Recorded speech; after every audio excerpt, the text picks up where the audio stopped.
We're all gathered here because the Detox and gut month. Like there was this campaign that we were doing that started earlier on in December. Tulikuwa tunafanya the free webinars about the gut and detox. I hope kila mtu ali-interact na hizo videos, maybe even joined one of our webinars. Also, kuna mwenye ali-join? You joined our webinar? Oh, nice. Kuna any one of you who is using the detox or the gut package? Kuna any one of you who is using either of the two? Okay. So today we are going to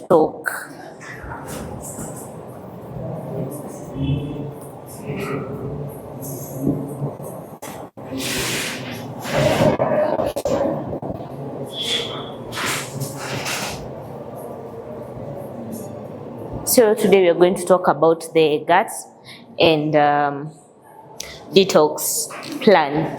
So we're going to start with the gut. You know the anatomy of the gut?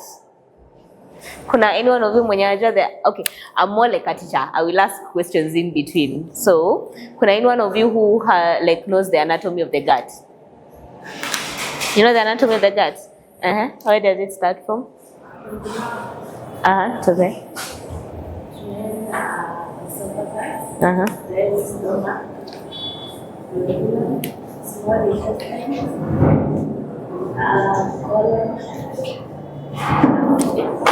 Oh, nice. Are you a medical student? Okay. Oh, nice. So yeah, so we are going to start with the anatomy of the gut, whereby we starts from the mouth.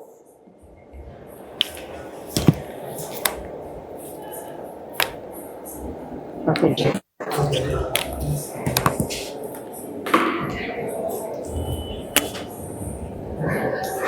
So it starts from the mouth. Then we have the esophagus. Then we have the stomach, the large intestines,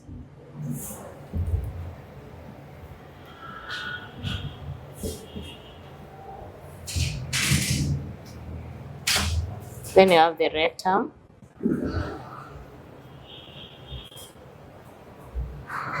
then you have the anus. So I'm going to use this diagram to explain what happens in the gut. Sawa? So, ukisha kula, so unaweka chakula kwa mdomo. And then it goes down to the from the mouth to the esophagus down to the stomach. Hapa hiyo esophagus, unajua kuna time mtu akiwa na something we call your acid reflux, you tend to feel like una feel kujikuna ama a burning sensation ama una feel a bitter taste kwa mdomo. It's because of the acidity, the acid reflux it happen. So the acid, which is the HCl in the stomach, and also the bile juice that inasaidianga kwa digestion, inapandanga. Sometimes unaweza pata mtu hata ametapika like something greenish. That is usually bile. So from the mouth to the esophagus, then in this esophagus kuna kwanga bado na the way the stomach has a lining.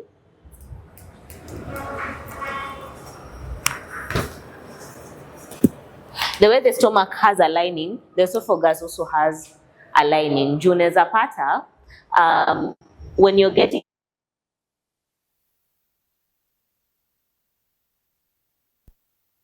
la vidonda kwa esophagus. So now we go down to the stomach where digestion takes place. Hapa kuna kwanga na the lining.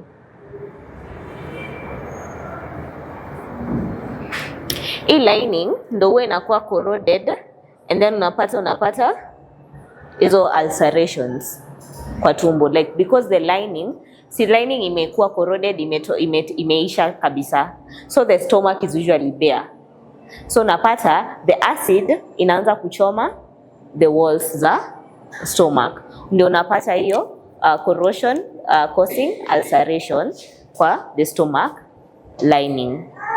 Ndio maana sometimes mtu hata akikufinya, like people with ulcers, ukifinywa hapa unasikiangaje?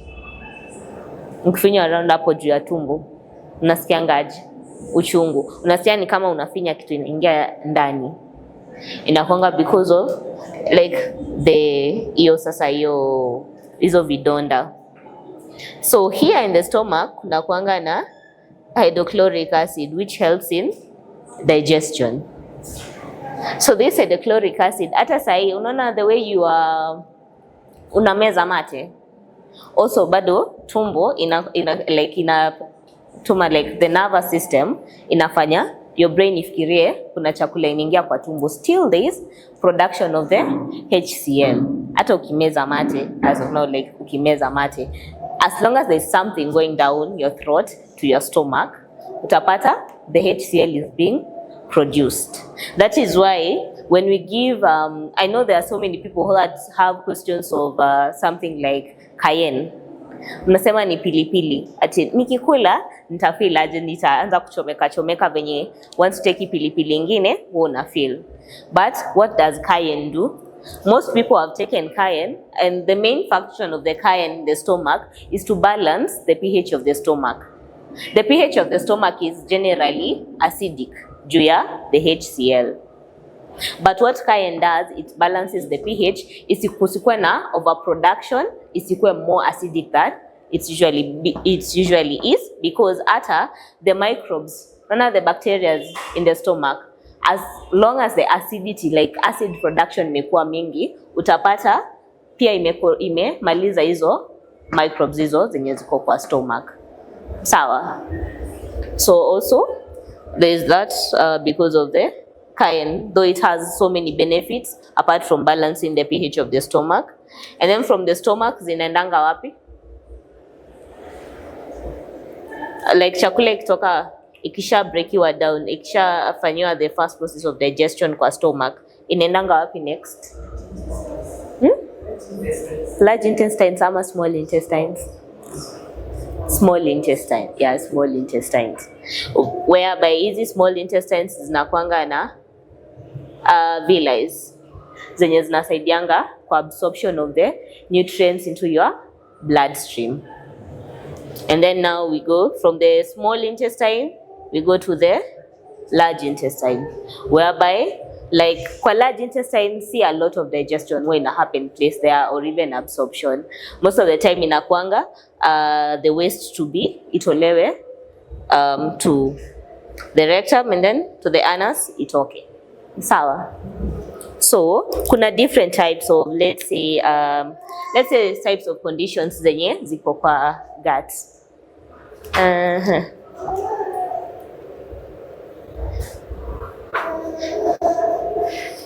So the conditions. So I know most people have suffered from this. This is more prone to people like the peptic ulcers. Ndo watu wengi wanakuanga nayo. So peptic ulcers ilitoka wapi? Unaona this peptic, there's usually an enzyme we call pepsin. The pepsin enzyme, which is usually inakuanga kwa duodenum. Inasaidianga na breaking down of proteins. So this one, once the pepsin production iko juu, unapatanga, that is when the corrosion ina happen pia kwa the walls za the duodenum. Unapata ako kakidonda kako hapo kwa the walls za duodenum kwa sababu imeproduciwa in large amounts, making the walls of the stomach zikuwe permeable. Ina breaking the epithelial cells. Kwa kwanga na cells zenye zinakuwa zimeshikana, zinaformingi a lining kwa the stomach, kwa like the lining of the intestines, ndo kusikuwe na any like kama toxins zisileak into your blood. So what this does, inafanyanga the walls of the stomach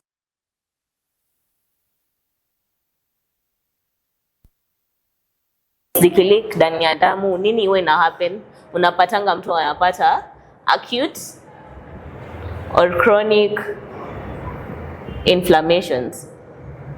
Though inflammations, kuna inflammation nzuri na kuna mbaya, because ukipata an inflammation ni kama it's more of your immune system trying to fight the toxin in your bloodstream iondoe. Na unapata hata ukienda kupata kitu kama homa ama ugongwe mahali, ugongwe let's say kwa mguu, unaanza kupata your lymph nodes zingine zinafura, una feel pia kauchungu kama vitu zimefura. It's because it's your immune system trying to fight for trying to fight the toxins na kitu yenye ita cause any disruption kwa mwili yako. So there are good inflammations and bad inflammations. Most people wakikuja to either of our branches, you're given the gut package. Kuna mtu amewai tumia gut package? Yes? I mean, not you. It's doing well. Okay. So for the gut package, we usually have like 5 things that are usually in the gut package. 5 herbs. Unapatanga we have the gut cleanser. Sawa, because 70% of the immunity system iko kwa the gut. Sawa. Then we have activated charcoal yenye inasaidia na ukifeel bloated ama ukifeel umejaa gas kwa tumbo, ukilamba ama uweke kwa maji inaendanga chini. Also there is cayenne which balances the pH of the stomach. So instances of you having acid reflux zinapungua. Sawa. So I've given you herbs that are usually used for the gut initially. Sawa. Apart from ile garlic and ginger, garlic, turmeric zenye tunatumianga. Sawa. Then we have gastritis. Gastritis inakuanga inflammation ya your stomach, like inakuanga kwa stomach. Unaona stomach iko hivi, unapata hii imekuwa inflamed, like hii part inakuwa inflamed kwa sababu unapata toxins zina leak, ama during your time ya acid reflux kitu inafuranga tu like hata ukigongwa so unafuranga tu. So when you have an injury, hiyo nini, it brings about the inflammation. Sawa. We also use the gut package for that because iko na anti-inflammatory herbs in it to help in reducing bado the inflammation or even kuimaliza kabisa. Sawa. Also unaweza tumia things like probiotics. Nani ametumia kombucha, kefir milk? You've used kombucha or kefir milk? Okay. Okay, nice. Hizo probiotics zinakuwa nzuri because nasaidianga kubalance the microbes zenye ziko kwa tumbo. But hata kama you're taking the probiotics, zisikuwe ni zile like unakunywa kila saa because bado unaweza fanya azikuwe imbalanced. Juu utapata kuna overproduction of the microbe normal flora ya tumbo yako itakuwa imbalanced kwa sababu una take more of hizo. Even if it's healthy, it also has its disadvantages. Sawa. Then we have GERD. Gastroesophageal reflux disease. Unapata sasa hii ni ile yenye hata ukinama hivi usually feel kuna kitu inakuja kwa mdomo yako. Kwa hiyo ukienda hospitali unaambiwa kule chakula za kuchemsha peke yake. You can't take any other thing. Hakula vitu zinachemshwa peke yake. Because once you take other things, ina trigger the acidity kwa mwili, si ndio? Then we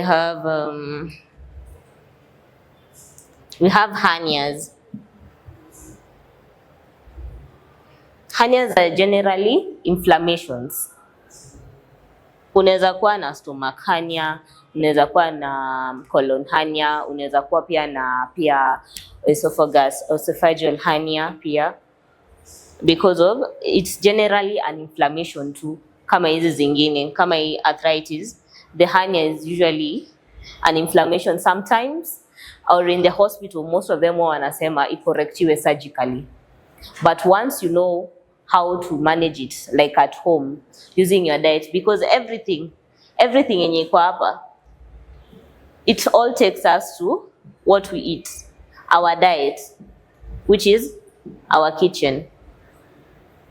Ndio, it all takes us to our kitchen and what we usually eat and prepare in our kitchens. Ndio. So yeah, so kuna a lot of things that go on. Bado kuna colorectal, CAs, stomach cancers, and so on, that are usually basically because of what we eat ata. Sawa. So let's go to what we eat. And actually, now this one is going to be interactive because I would want to know each one of you, like let's say a 24-hour recall of what you had. Kwanzia, let's say jana 8 a.m. to today 8 a.m. what you had. Each one of you to mniambie tu like zile food zenye mmekuwa mki like take. Na hakuna cheating. Sawa, we agree. Aya, sawa. Now we'll start from here. What did you have jana? From yesterday up to today. Okay. It is mimi nilea jana, tuseme saa moja vile niliingia kwa nyumba nilitengeneza smoothie. Juu huwa napenda hiyo smoothie ya ginger, beetroot, nini, mango. Hivyo. Naweka tu oti kidogo hapo. Sasa that is smooth. Okay. Na kunywa hiyo nikitayarisha sapa. Then sapa nikakula beans, greens kidogo na chapo. Chapati. Chapati.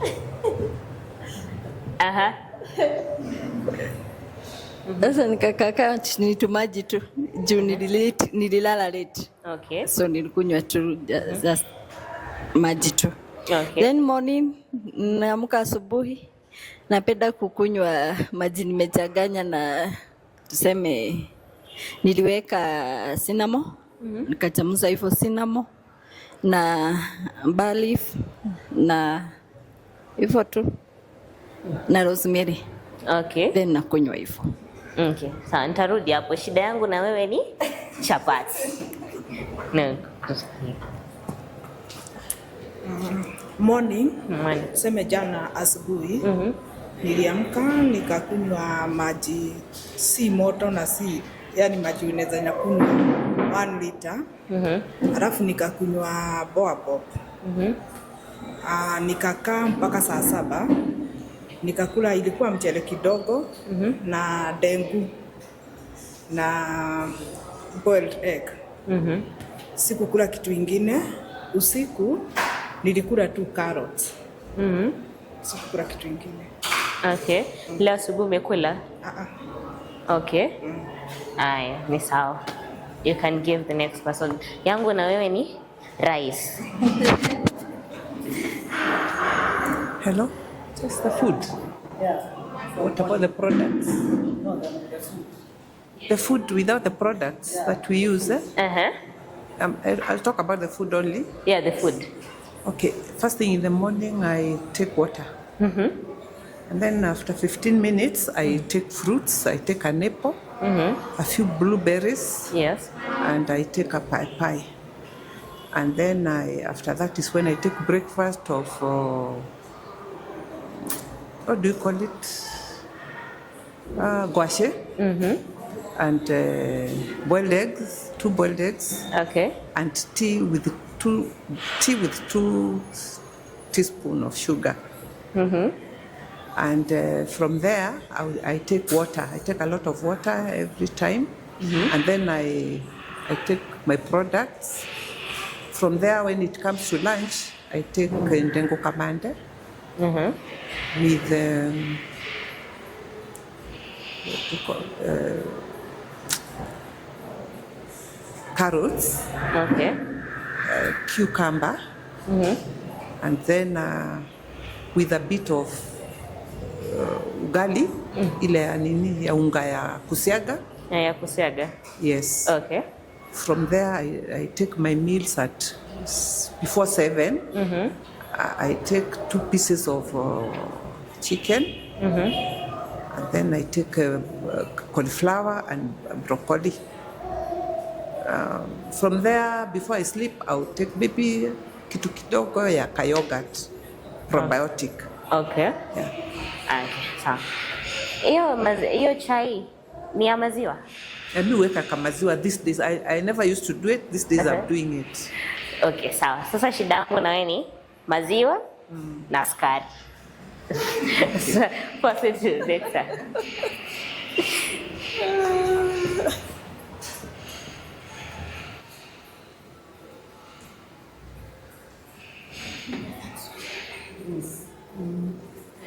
Hello. Yesterday, okay, I know every day I normally start my day with warm water with a little bit of Himalayan salt, and sometimes I also put a slice of lemon. That is the first thing. Then I go shower. So after shower, I now prepare my breakfast. So yesterday I had, actually my breakfast, I almost had it at around 11. Okay. And I did a popo. Then I had a boiled egg. Very few roasted peanuts. And then I had guache. Okay. With green tea. So that actually took me like the whole day. So in between the day I was on water, drinking water. Actually yesterday I didn't have anything in between until my supper, which is around before 7. And what I did is I had pumpkin, steamed pumpkin, with chicken gizzard. Okay. And a few greens. That was my supper. And around 9 o'clock I had the chamomile tea. I normally have problems with sleep, so sometimes I try and use the chamomile tea. Okay. Which works sometimes it doesn't work. So today morning I had a half avocado. Then I had boiled egg. Then I had arrowroot. Okay. And black chocolate. Black chocolate is not drinking chocolate, but it's just dark chocolate. Okay. In water, I don't use sugar. I actually stopped sugar. I don't even remember when. So I can take even black tea without sugar. I can take anything without sugar. Okay. Then I'm here. Okay, nice. The next person. Yako bado sijakupata. Nitakukamata tu. Nitakupata tu, bado sijakupata.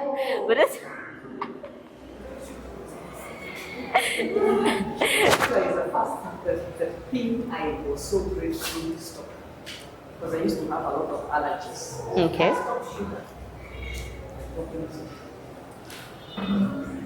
Hi. Okay, for me, every morning I take a cup of green tea.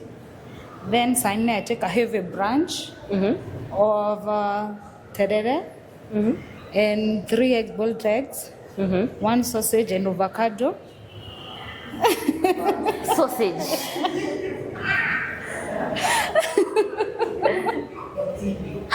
I continue. From there, I don't eat anything else. I drink water with cloves. Then in the jioni, na kula either cereal with cabbage. Then nalala asubuhi, a cup of green tea. Then my schedules continue. Nice. Shida yangu ni sausage. Yes. Hi. Nikiamka nakunywa maji, warm water. And then at 11 I take a heavy lunch. That is, yesterday I took jahe plain and then greens. From there, maji. Supper I took dengu na mchele.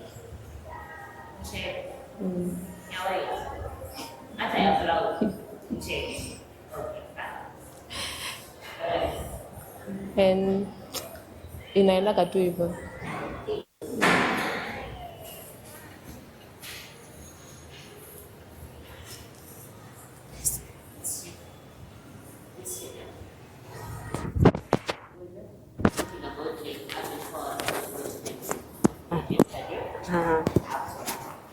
Okay.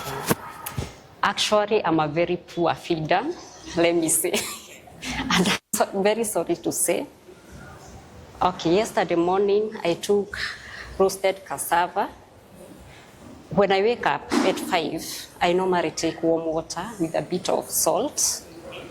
10 a.m., that is when I take my breakfast, of which I take tea. I took tea with cassava. Lunch, I took fruits. Dinner, it's around 7. I took ugari and greens, a bit of ugari, a piece, and a lot of greens. Today morning, I took doma and tea. Yeah, with milk. That is my weakness.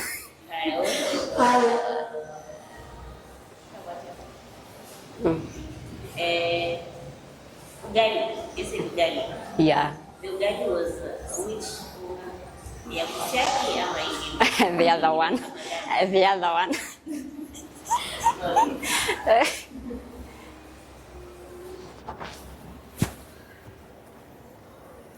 Okay.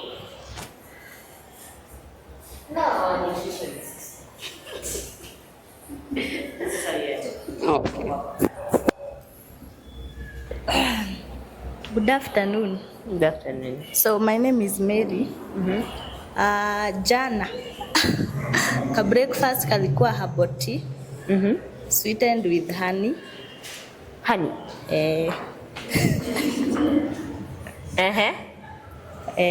Na nikakula na a piece of ndoma. Next meal ilikuwa lunch. Nikakula njahe served with chapo, but ilikuwa ya brown. Tumajimaji during the day.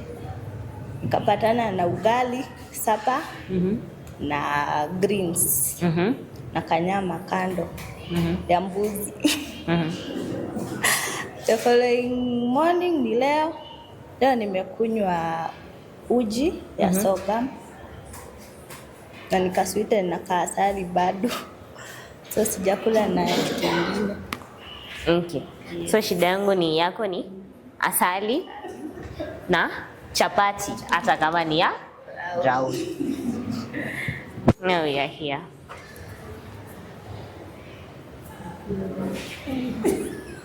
Unaogopa? Usikue shy. Okay, thank you, mom. In the morning nilianza na maji ya lemon. Nakaa 30 minutes. Kunywa maji mekwa kro na hibiscus. After 1 hour nikakula breakfast. Kula doma, mayai na tomato imekatakatwa. Okay. Nenda shughuli zangu nikasahau. Nilikuwa nakunywa tu maji kwa na lemon. Then saa 10 kakunywa ka yogurt. Then supper nikakula nyama na greens. Akale kaugali nakata. Kaugali nakata. Nakata. Asubuhi nikalaukia the same maji ya lemon. Na leo nikaeka cayenne kama imechanganywa na baobab. na simos. Okay. Nikajipea 1 hour, nikakula mayai na tomato imekatakatwa. Hivyo. Okay. Shida yangu nayo ni ugali. Okay. Since we've all talked about the food, like ile food zenye tumekula for the past 24 hours. Na except mtu mmoja tu, the rest have had chapati, either ile white ama brown. It's still wheat, sindio? So wheat and wheat products. Itakuwa kwa what to avoid, sindio? Ini what to avoid, sindio? So kuna wheat and wheat products. Hapa kwa rice. Rice, if I'm to ask, rice, what does rice benefit you? Like, what benefit does it give to you when you ingest it? Like, rice inakupatia benefit gani ukiingest? Apart from what we call in school tulikuwa namwa carbohydrates zenye zinasaidia kwa ni energy giving food, sindio? Do you know that after the proteins, already the proteins being broken down to fat, sindio? After the glucose at the end point, ikisha digestiwa, alafu yenye imesha absorbiwa ile ingine inabaki inakonvertiwa to fats bado, alafu inastoriwa kwa your adipose tissue, sindio? So, after the fats already existing in your body that after the proteins ndo imekupatia, most of the times ndo inakuanga broken down to give your body energy. So, rice iko na haja gani? Does it have any benefits to give in your body? Kunayo? Hakuna. So hiyo ni what we call simple carbohydrates.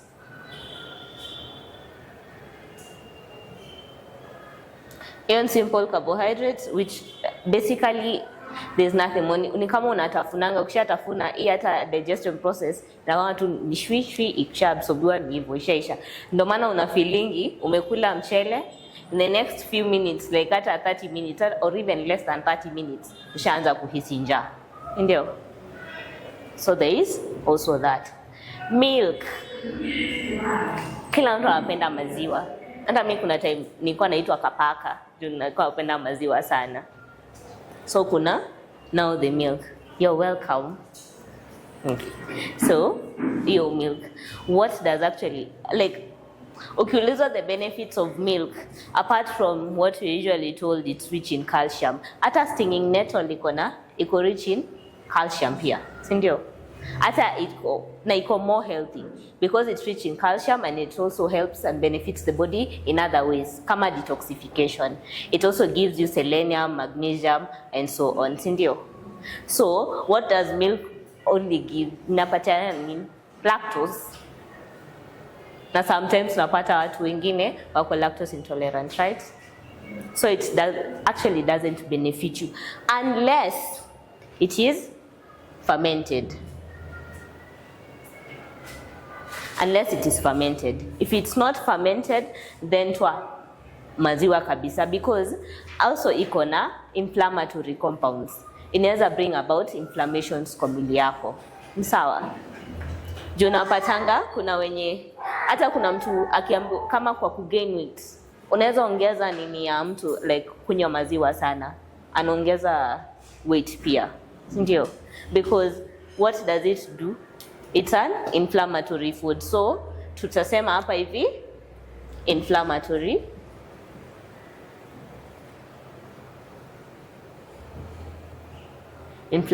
foods. Then we go to kasukari.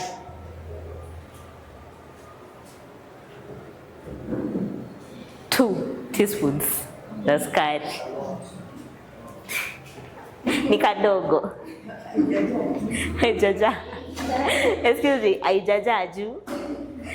But sugar is also an inflammatory food. And also it's an additive. Inaweza fanya ukuwe addicted to it. Hata honey. Just no kilamba juu inaitisha. Like I'm not trying to sound controversial, but you see the diabetic patients. Kuna wengine wanaambiangwa especially wenye itafika to a point wakuwe hypoglycemic.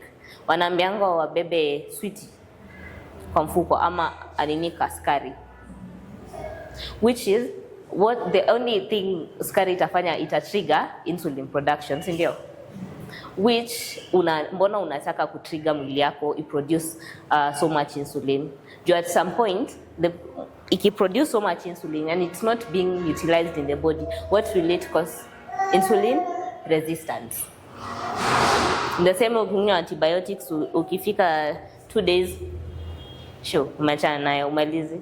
The next time you take it, what does it do? Haikusaidi at all, si ndio? The same way as when you take a lot of sugar which triggers insulin production, utapata bring about insulin resistance, na bado insulin resistance tafanya hadi watu wa gain weight.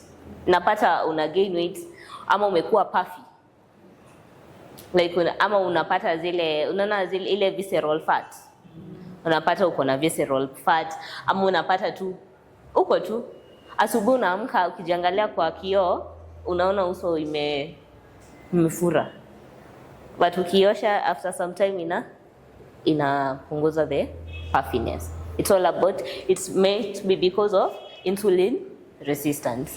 Na bado hata hiyo ya puffiness also, if there is insulin resistance, it brings stress to the body. And the hormone that is responsible for stress in the body ni gani? Cortisol. So unapata the cortisol level zina shoot because your body is stressed. It's not able to jua kwenye sugar, like haiwezi nini sugar vizuri. Like the glucose in the body haitakuwa utilized vizuri kwa sababu ya insulin resistance, because insulin inasaidianga kustore the excess glucose. Sasa unaona the excess glucose is not stored anywhere, unaipata iko everywhere. Unapata tu you're gaining weight left, right and center. Even if you try to lose weight, you will never lose weight until you go to the root cause ya insulin resistance. Ama I will get to that kwa weight. Sawa? Yeah. So hii pia ni inflammatory food. Processed foods. Enda unigonge, naitanga nini? Nikatie smoky pasua, nike kachumbari, na nike kapilipili. Nini nyingine? Mtu anakiangwa tomato sauce na choma sauce. Haya culprit. Na choma sauce. Smoky. Apart from unajuanga nini inakuanga ndani ya smoky, apart from unaambiwa it's beef smoky, it's pork smoky, what else is usually there? Because there are always kuna kitu iko added, kuna added additives na pia preservatives zenye kuifanya isi haribike haraka. Na bado kuna that kanitangu aje kale kanakaa kama kakaratasi kako juu. What is that?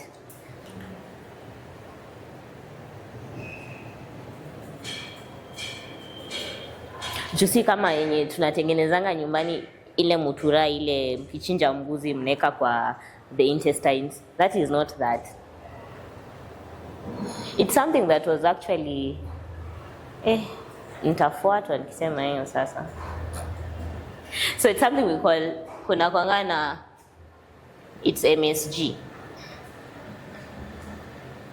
It's something that is actually cancerous. It will bring about nini hiyo ya cancer kwa mwili yako. But what do we do? Smoky ni tamu. Hiyo kwanza ni breakfast asubuhi, umetenga hapo hivyo, umeka smoky, umeka bacon, alafu uneka fried eggs hapo, and then you're like, I'm eating healthy. These are proteins, right? The proteins. Sindio? That is what we tell ourselves. But for processed foods, easy most of the times in bringing about iso endocrine diseases. Endocrine diseases iso such as other metabolic diseases such as your diabetes, utapata pia hypertension bring you about with these processed foods. Kwa sababu at the end point zita break you down to fat. Ama ita bring about issue na the cholesterol levels. Now kuna different types of cholesterol. Kuna high density lipoproteins which are the healthy ones, sindio? And then kuna low density lipoproteins which are the ones that are not good pia, sindio? Alafu kuna triglycerides which hiyo sasa ni ile sasa mbaya kabisa yenye utapata hata ukifanyiwa things like echo ama ECG bring about some heart issues, ndio bring hata tamper na the arrhythmia of the heart, ndio.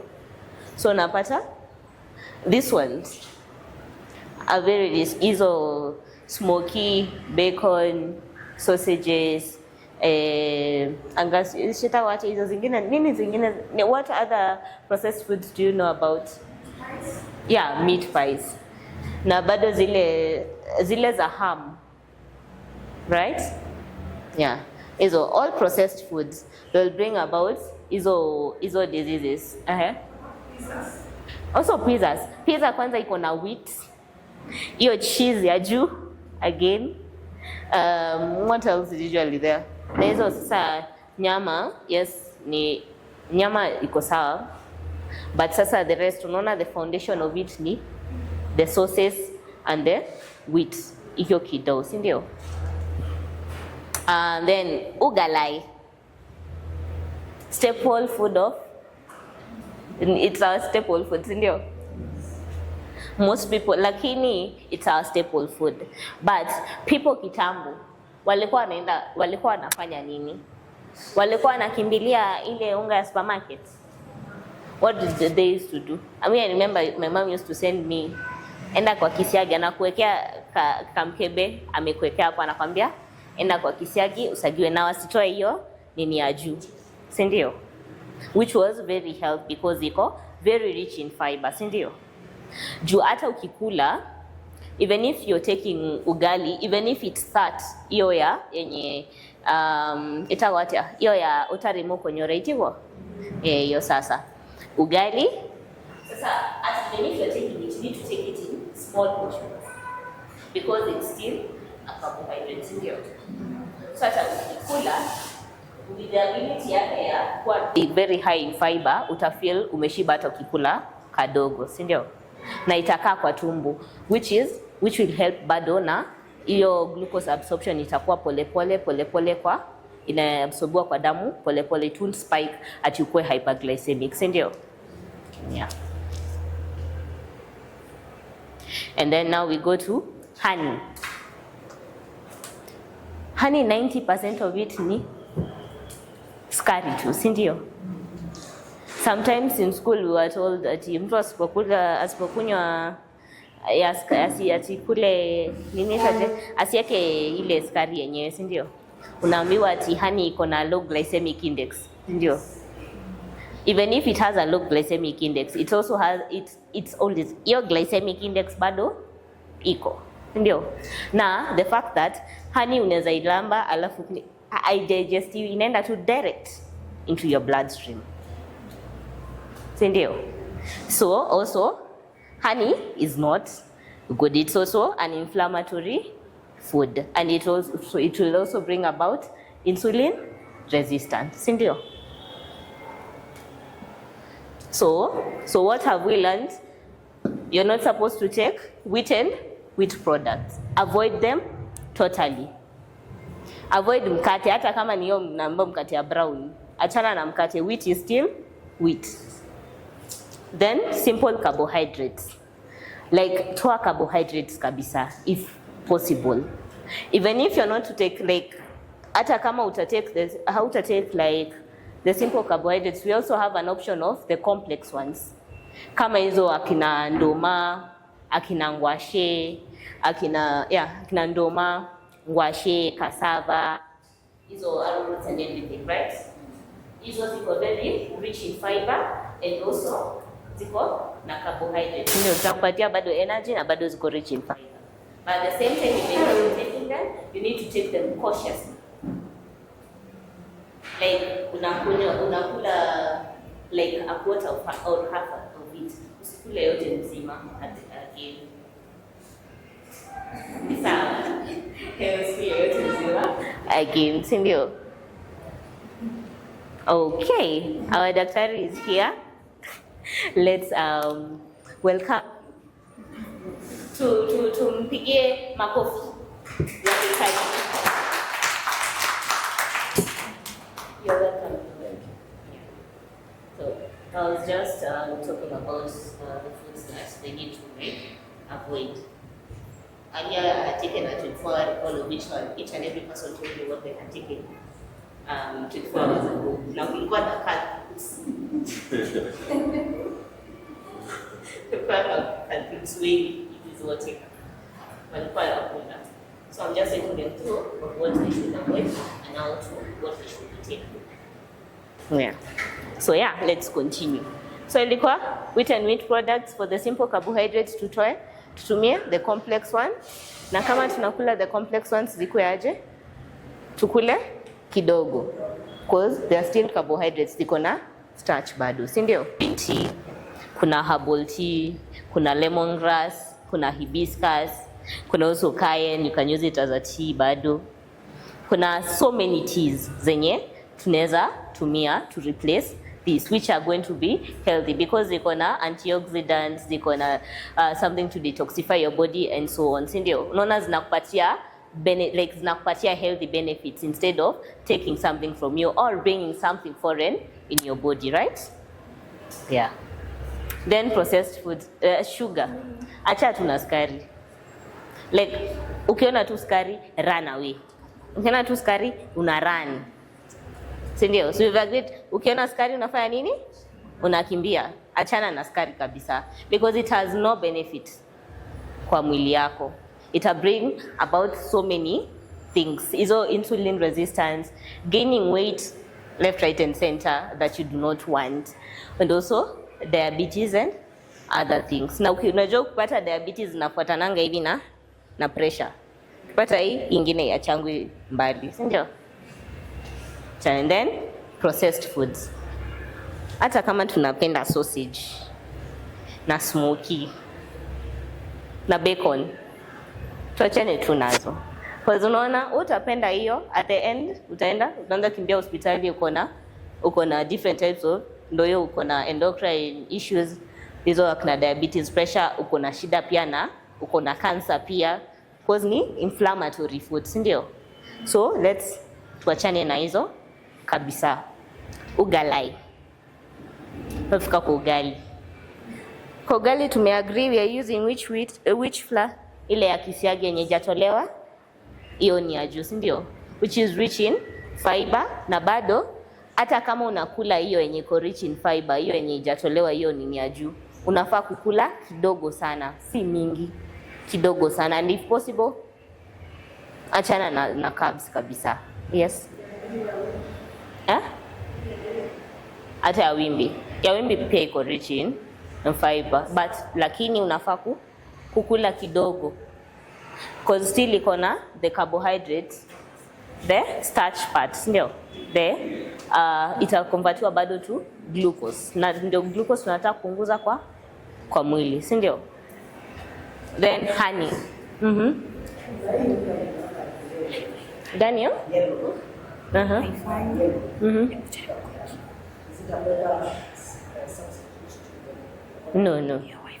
No, it's not.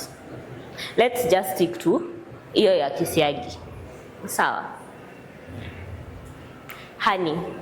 The same way we talked about sugar, the same way honey does. Hata kama tunaambiwa iko na a low glycemic index, bado iko na glycemic index. Ndio. So, tuachane nayo. So let's go to what we should eat. Sawa.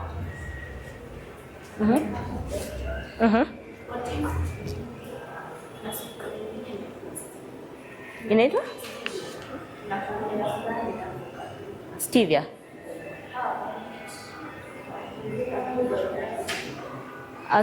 You said stevia.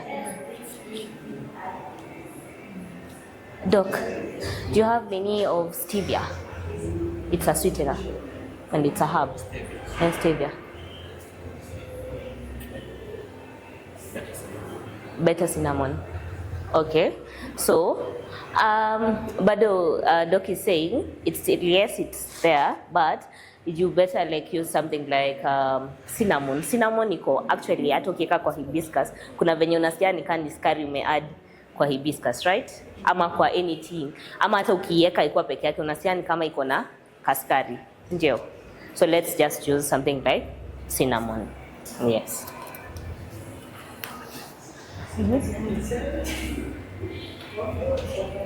Majani chai na coffee zote ni hata pia ni majani chai ndio iko hivyo ni inakuanga processed bado, si ndio?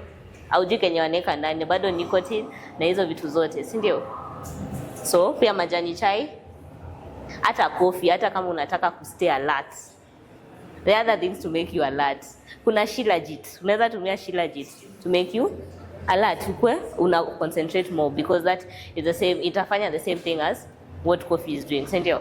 So tunatoa coffee na majani chai. Sawa.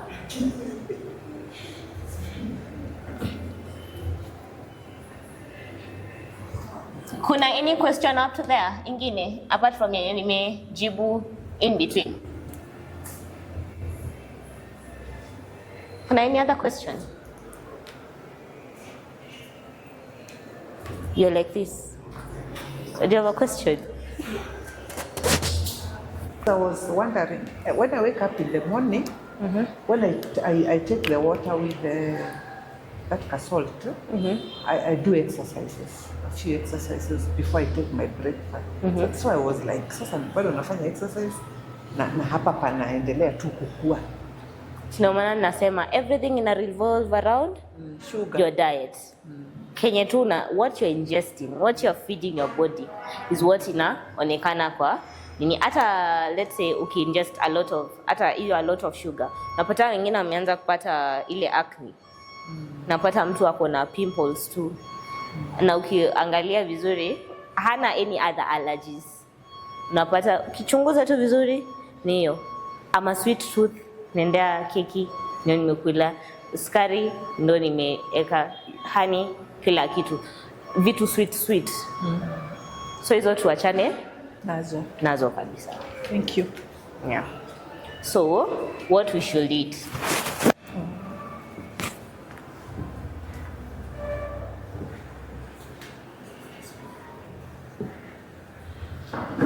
Number 1. So how your plate should look like. Let's say this is your plate, right?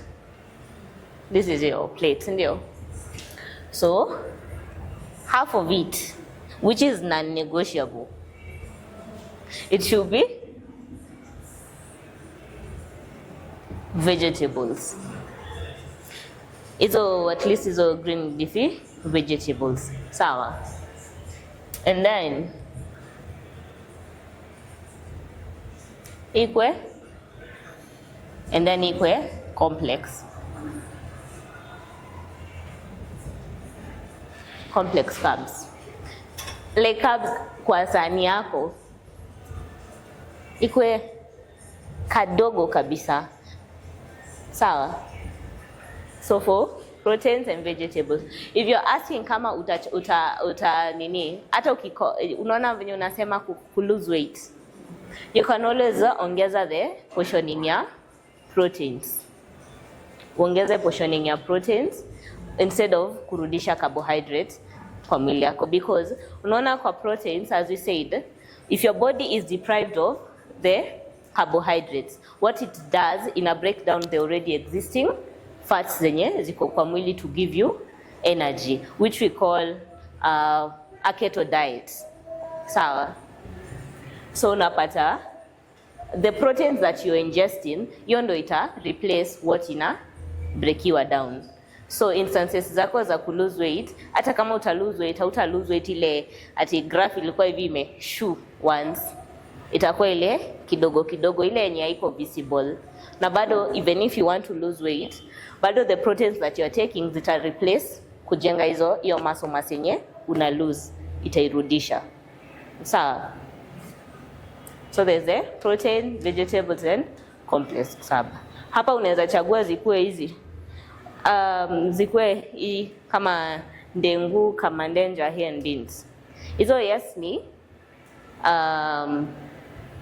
pia ni non-heme proteins, but again pia ziko na starch. So instances zako za ku lose weight bado.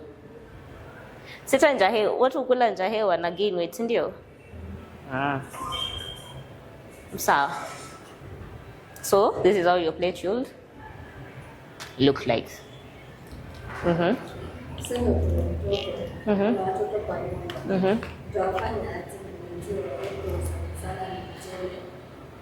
But at the same time ni venye unamfunza. Unajua unaweza muintroduce some things kama ni na muintroduce kitu kama mashed. Unaweza mash the cassava or even the ngwashi and everything. Ndio unaweza hata umweke kitu kama kuna kwanga na turmeric. Anaweka anaiona iko something yenye iko kachi kwa macho yake, juu kwa mtoto kenye iko kachi kwa macho yake ndo anatakanga.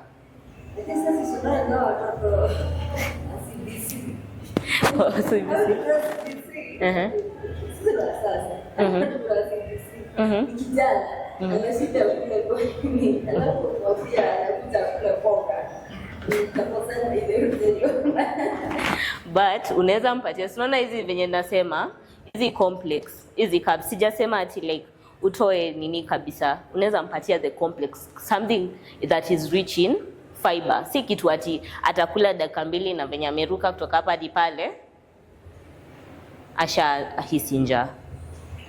Swali hili.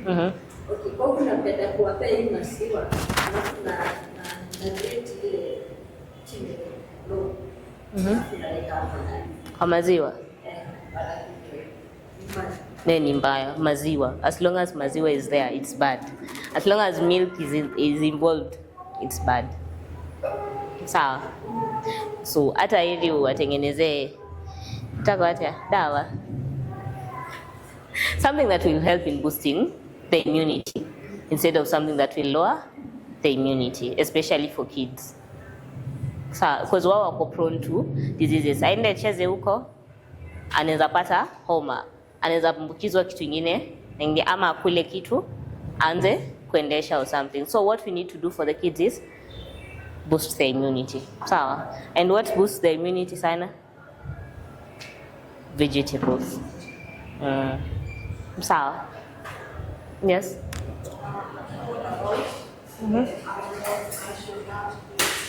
Cashew nuts are okay, peanuts are okay. You can use them as a snack. There are so many types of them. So hakuna yenye ni baya kwa hizo. Like for peanuts and cashew nuts are okay. Actually, when let's say your kids on a struggle even to gain weight, you can always make a smoothie of peanuts and avocado. Itafanya hata ungepea hizo vitu. Kuna kwa na cashew nuts. Mnakuwa kana? Yeah, we usually have cashew nuts at our shops. Like roasted cashew nuts. Only cashew nuts. Yeah, we have cashew nuts, we have pumpkin seeds, something that you can start almonds. with. Almonds, yeah, we have them. Ziko hapa chini. Jen, do you have them? Do you have cashew nuts, pumpkin seeds, almonds? But mta restock? Yeah, they will restock them. Yeah. Kuna any other? Yes.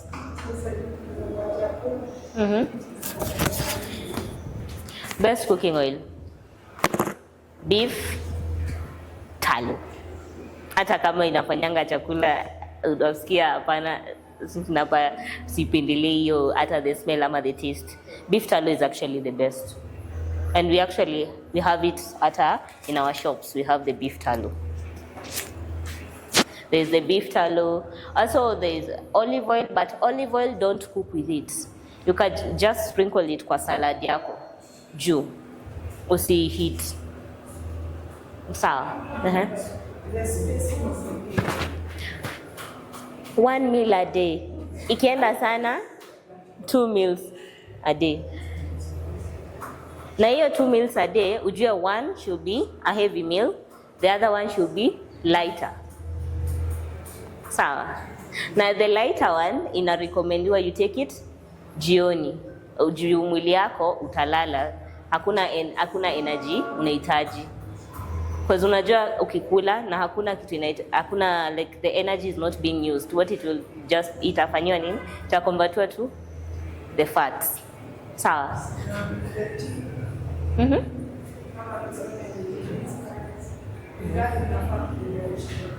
Kwa?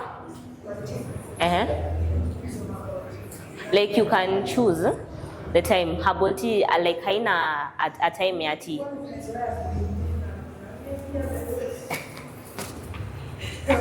You'll just know, the teas that you have, or the way you're feeling after you take them, ita determine ile time unataka. Unajua kuna ile yenye unakunywa unasikia sasa nataka kulala, nimerelax, nataka kulala kama chamomile. Hata hibiscus kuna time unaweza kunywa usikie kama unalala.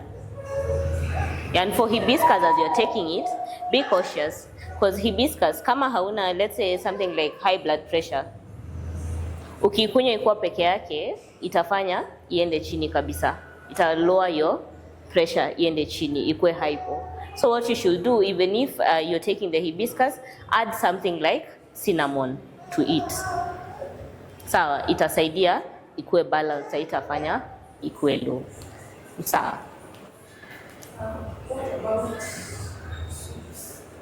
soups? You can take soups. They're good. They're actually better source of calcium than maziwa. So, okay, how many times in a week, maybe? You can take them thrice in a week, like si kila siku. Take them like thrice in a week. Hata bado unaweza pia kunywa kila siku. For soups hazinanga issues. Does it also help in the loss of muscles? What the muscles? The soups? No, unless you're taking the soups ikuwa peke yake. You're not taking anything else. Unless you're only taking soup, that will bring about muscle loss. Like, yeah. Okay, thank you.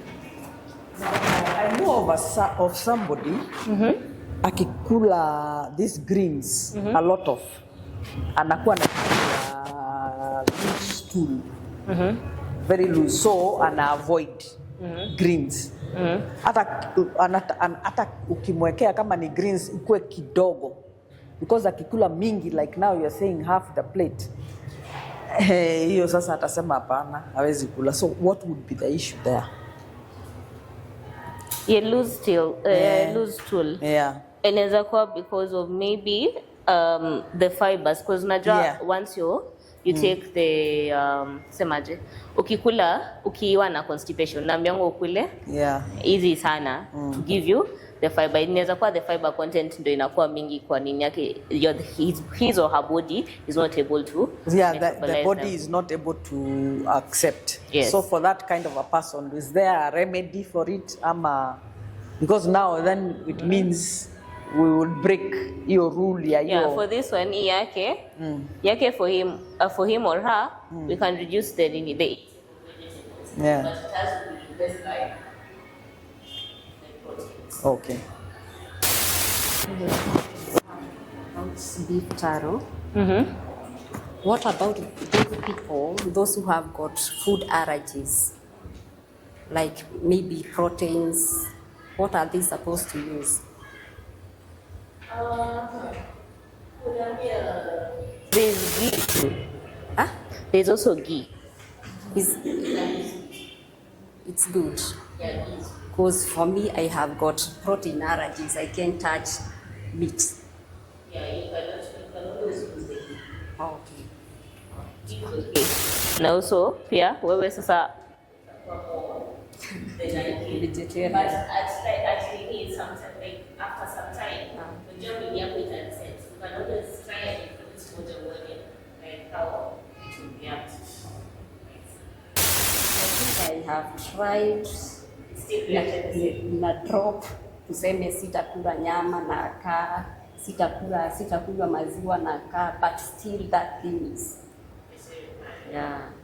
For the oh.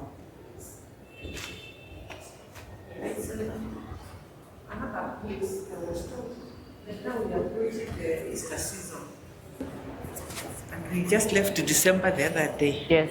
You know, it's so boring. Kukula tu hivi. Watu wengine wana feast. Kama ni Christmas, kama ni Easter, na we ukuli. You know, you get tempted. Now, akaniambia you take and then you detox. Iko kitu kama hiyo? Hiyo ni kama uambiwe usiende pale. But uko like ama usichukue kitu pale kwa meza, but utachukua alafu useme pole. It's like you're telling your body, shika, and then pole nilisahau, fai kule, let's detoxify. So, you know your body inakuanga like it adapts to something. Ona ile ukiintroducea something, kuna the way it reacts to it, sindio? So again, sasa utadetoxify maranga.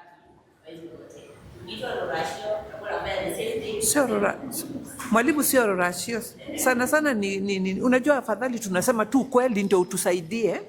Juu sana ni kama sasa tunaenda Easter. Festive season. Ebu imagine ukiangalia tu meza watu si utapik tu kakitu. Utapik tu hapo kakitu. Hata tunasemanga digokwa. Unaona? You know, dari agaka. Juu sasa hiyo meza imejaa makeki, imejaa maybe pizzas, imejaa so many things that we have talked about here. Is there a way, kwingine tunaambiwa kula kadogo tu, siku hiyo kula kidogo. Sasa wewe mwalimu utaki tukule kidogo. So which yes. Yeah.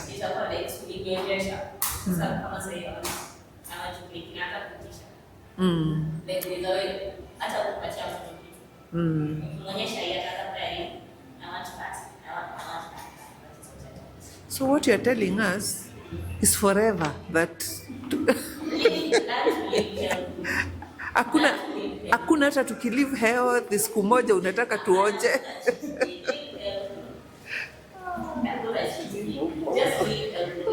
Unajua hata unaona see this in a committee that ulikuwa kula hizo so mkizoea kukula hiyo na wewe unakula differently, there's a different glow that comes with it. They'll start asking you, na wewe you're not even getting old, you're not, look at your body the way it is. They'll start asking what are you using. Now when you tell them that, utapata atakwambia hiyo ni ngumu, but yeye in secret ataanza kwenda kufanya what you're doing. Ndio mwili yake ni it's something like unaweza pata when ndio umeanza and then all of them follow because they are seeing the benefits that come with what you're doing. Na bado hizi kwa vegetables, you don't have to like go on buying vegetables. You can always panda them kama kwa like your kitchen garden, ndio. Hata kwa sema watu wanaishi kwa apartments, kwa balcony unaweza kagunia, si ndio? And then you plant some of your things kama managu inaweza, terere inaweza, spinach inaweza. Hizi zingine zenye ziko a bit nini unaweza, but you can always look for, let's say mama mboga who you can ask, is this really organic ama imeongezwa kitu? Honestly they will tell you hii imeongezwa kitu na hii haijaongezwa kitu. Sawa. Rather than going to where we go to the supermarket like premier vegetables and then unaona spinach ni kubwa na ile ya mama mboga ni kadogo na shindo what is. Sawa. So you can always plant them in your backyards or kwa balcony, kwa mkebe ama kwa gunia and so on. Sawa. So yeah, So that marks the end of my lesson today, and I hope all of you have enjoyed and have been able to answer all your questions. Okay.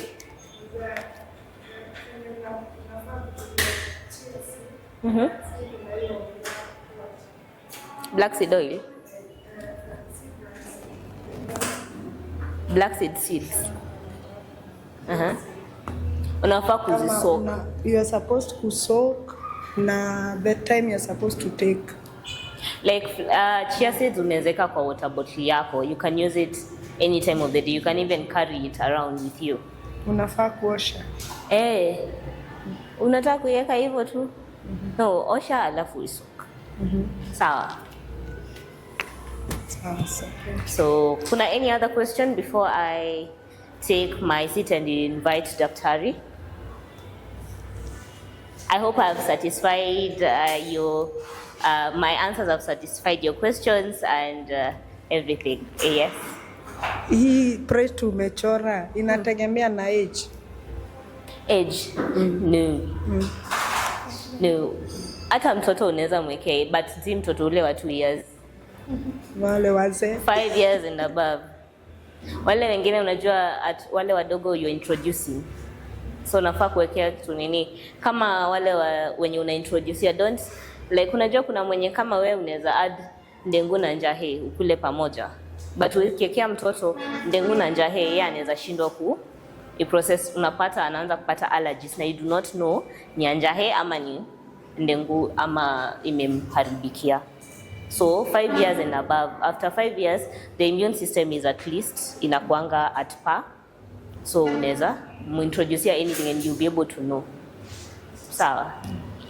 So yeah, and thank you for listening.